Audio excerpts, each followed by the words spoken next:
जितेंद्र, ये भी स्पष्ट कहा जा रहा है कि पुराने जितने भी हमले तो उन सब का हिसाब इस वक्त हिंदुस्तान ले रहा है और पाक आर्मी की पोल खुल रही है। कल हम देख रहे थे कि आतंकियों जनाजे में वर्दीधारी पहुंच गए थे, पाकिस्तान की वर्दीधारी।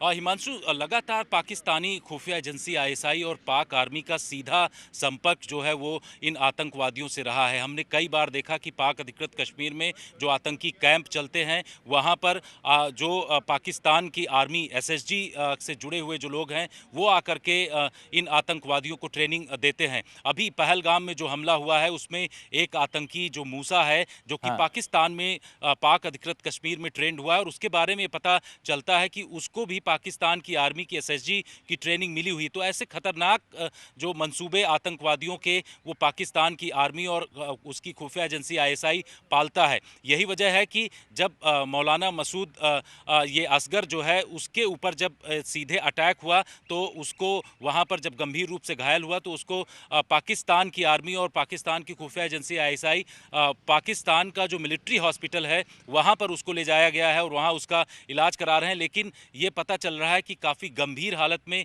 इस वक्त वो मौजूद है वहां पर और उसकी स्थिति काफी अच्छा जितेंद्र, एक बात बताइए, ये बहुत से लोग जानना चाहते हैं क्योंकि भारत की तरफ से जिस तरह से ऑपरेशन सिंदूर को अंजाम दिया, जिस तरह से स्ट्राइक की गई है, आतंकी लॉन्च पैड जहां पर आतंकियों को बनाया जाता था, आतंकियों को ट्रेनिंग दी जाती थी और उसके बाद भारत में घुसपैठ कराई जाती थी, वो सब नेस्तो नाबूद कर दिए हैं। जो उनको ट्रेनिंग देते थे या तो वो गुजर गए या तो वो पहुंच गए हैं, दो जमीन के नीचे गाड़ दिया गया है या फिर गंभीर रूप से घायल हो गए जिनकी खबर कभी भी आ सकती है।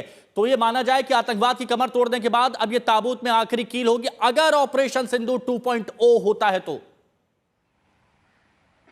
देखिए, ऑपरेशन सिंदूर जो है ये ऑन गोइंग है, जिसका कि सरकार की तरफ से अभी ये कहा गया है कि ये ऑपरेशन अभी भी लगातार चल रहा है, यानी कि ऑपरेशन खत्म नहीं हुआ है। आतंकवादियों को उनके अंजाम तक पहुंचाने की पूरी प्रक्रिया अभी भी भारत सरकार की तरफ से और हमारी सेनाओं की तरफ से लगातार किया जा रहा है। हमने देखा कि 9 जो ऐसे अच्छा ठीक है, लेकिन जितेंद्र जिस शख्स की बात कर रहे हैं, जिस आतंकी की हम बात कर रहे हैं वो है कौन? रऊफ असगर। तो उसके बारे में यहां पर आपको बताते हैं कौन है रऊफ असगर। तो आप ऐसे समझिए जैश सरगना मसूद अजहर का भाई है। ये मसूद अजहर और उसका भाई जैश मोहम्मद का ऑपरेशनल चीफ था, बहुत से आतंकी वारदातों को अंजाम दे चुका है।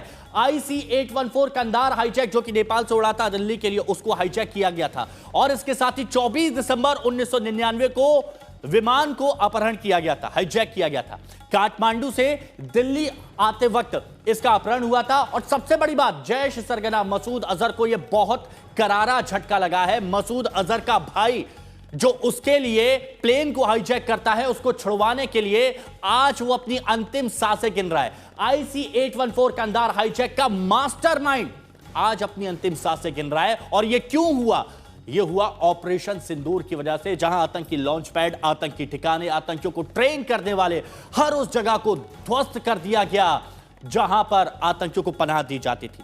और बहुत बड़ा झटका मसूद अजहर को, क्योंकि कल आंसू निकले थे, कल परिवार के बहुत से लोगों का खात्मा हो गया और आज खबर आ रही है इसके भाई की जिसका नाम है रऊफ असगर। और यहां पर मौलाना मसूद अजहर से लेकर बहुत से आतंकी अब ऐसे हैं जो ढूंढ रहे हैं कि कहीं पर छुप जाए, क्योंकि भारत की तरफ से एक के बाद एक करारे प्रहार होते आए हैं। पुराने जितने भी हमले थे उन सब का हिसाब अब भारत ले रहा है। अब भारत की तरफ से स्पष्ट कर दिया गया है कि ऑपरेशन सिंदूर 2.0 भी जारी रहेगा।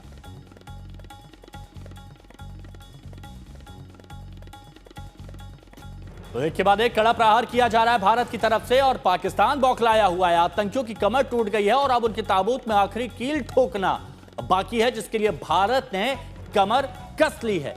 और आज सर्वदलीय बैठक में इस बात का इशारा भी मिल गया, स्पष्ट 2 टूक में रक्षा मंत्री राजनाथ सिंह की तरफ से कहा गया कि आगे भी जारी रहेगा। अभी और आतंकियों के मारे जाने की खबर आएगी।